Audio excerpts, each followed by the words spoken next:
Hi, we're Jenny and Davis. Welcome to our wood shop. Today we're going to be talking about 5 tools that we no longer use in our woodworking business. As we're growing to build the next big furniture brand, we're realizing that there's a lot of tools that we were super excited to get when we were hobbyists that we just don't use anymore, which is sad because we spent quite a bit of money on those tools. A lot of money on those tools. But we thought that'd be a really cool video just to show you guys some of the tools that we used to use a lot and now we don't really use anymore now that our business has grown. So stick around to see the 5 tools that we have ditched and see if you should ditch them as well.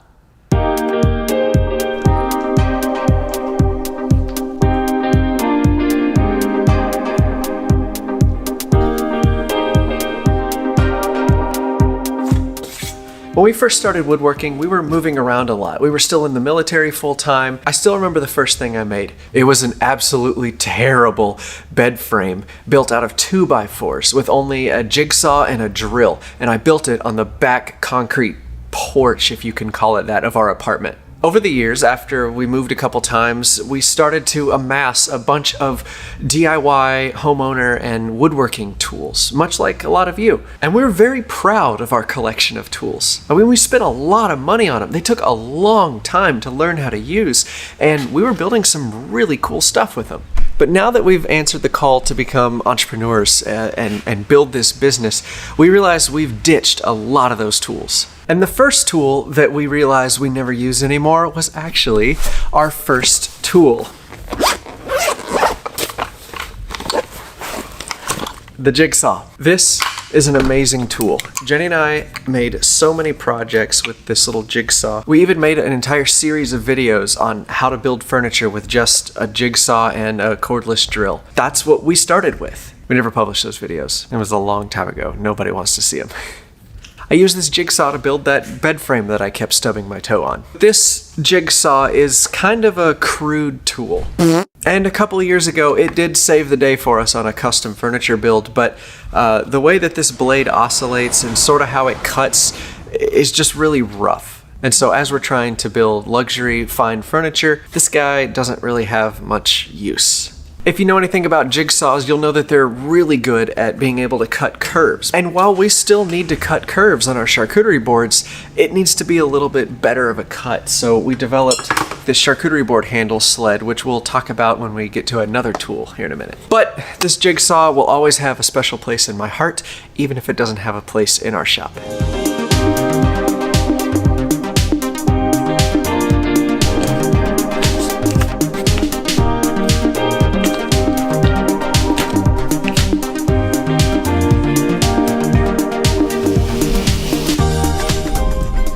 Another tool we ditched, we don't even have in the shop anymore, but I'm sure some of you remember back in the day when we used to have a CNC. We had the large version of the Inventables X-Carve. It was the 1500 by 1500, and we were so excited when we got it because it was a brand new toy that we could play with, and everybody all over the internet was talking about the Inventables CNC. We were just starting to make some pretty serious money with our business, and we wanted to play with one too. Anyway, we have a whole series of videos on our adventures with the CNC, which I'll link up here and at the end of the video. But we found out that a laser engraver will do way better on the things we need than a CNC would do. Our business specializes in personalizing cutting and charcuterie boards. So the thing that we need most is a machine that will engrave people's names consistently and accurately and results in a similar look between every single board. You can do that with a CNC, but it's loud, hard to learn, and pretty complicated as far as the user experience goes. There's G-codes, there's feeds and speeds, and a whole bunch of other things that would take a really long time to teach another person how to do. And since we fly through hurricanes with the hurricane hunters in the summer, we have to be able to hire unskilled labor to personalize and ship all of our boards while we're gone flying. And the laser is just hands down the better tool for that. It is honestly so easy, your grandma could do it. Lasers, as far as the user experience is concerned, are years ahead of a CNC. So until we're able to spend $20,000 on a big, nice CNC, we really just don't have a use for one in our shop. Stay tuned, because that day is coming very soon. And I know what you're thinking, $20,000 for a single tool is a ton of money.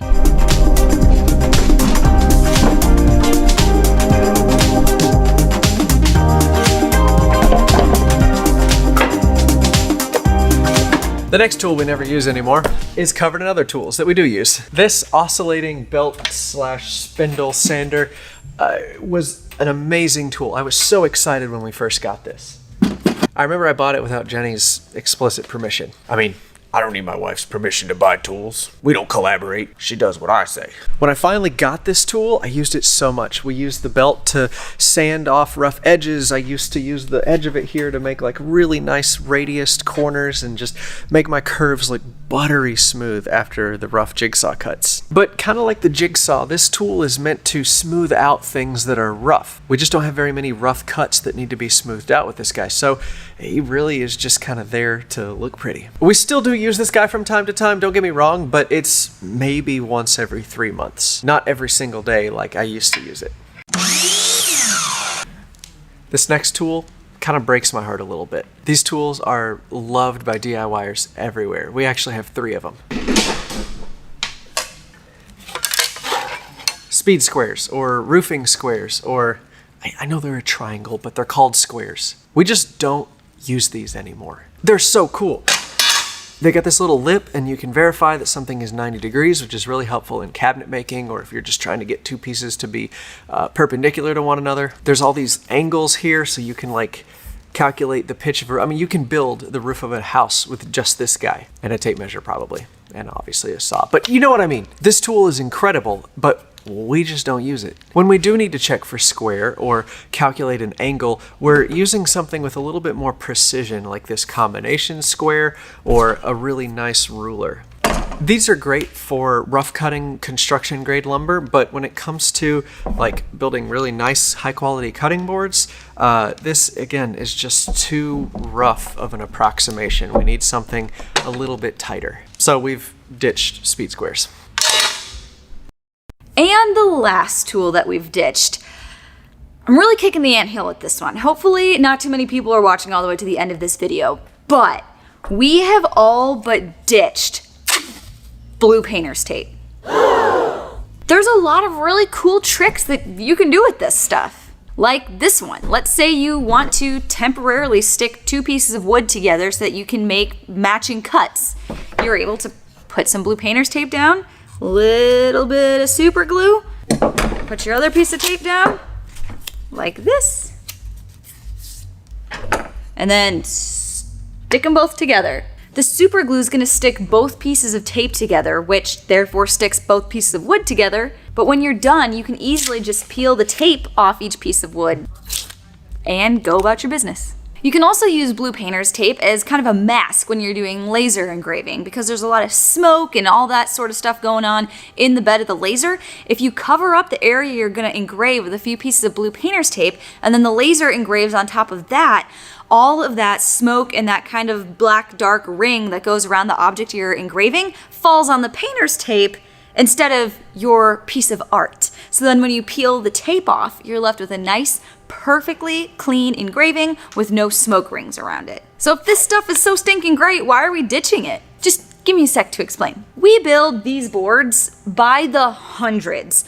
And while all of these hacks and tips and tricks are really, really cool, they start to really stink when you have to do them 100 times.